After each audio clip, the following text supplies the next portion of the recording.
After about 4.5 hours of treacherous off-roading, it was finally time to go back to the hotel, where the final activity of the day awaited us.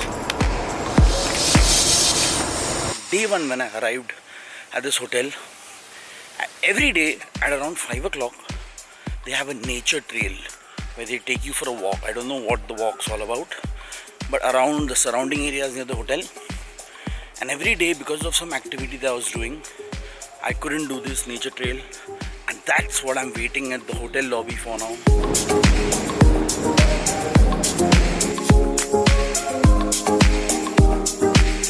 So guys, this plant that I'm standing by, it might look like an ordinary plant.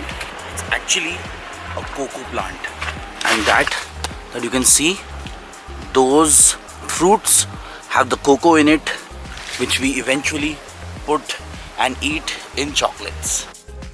Ilachi. Yes. Here we have the small cardamom pod. Check out the pepper plant, guys.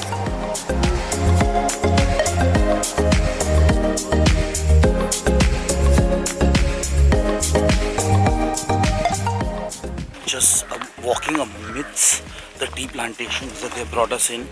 I think they are owned by the hotel itself, but let's check it out. What's amazing is, if you can see behind me, mom is being really brave because this is quite steep for her. She is insisting that she does it. Thumbs up to my mom.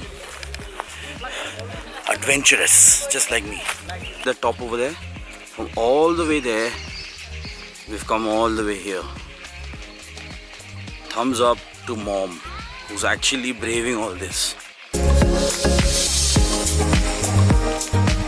After an hour, the scenic nature trail came to an end. We finally got back to the hotel, and I decided to spend the last evening swimming. From the swimming pool, I caught the most magical sunset of our whole trip. It is something I will never forget. I hope you guys enjoyed today's episode. Stay tuned, because the last day of our Munnar madness is coming up. Thanks for watching.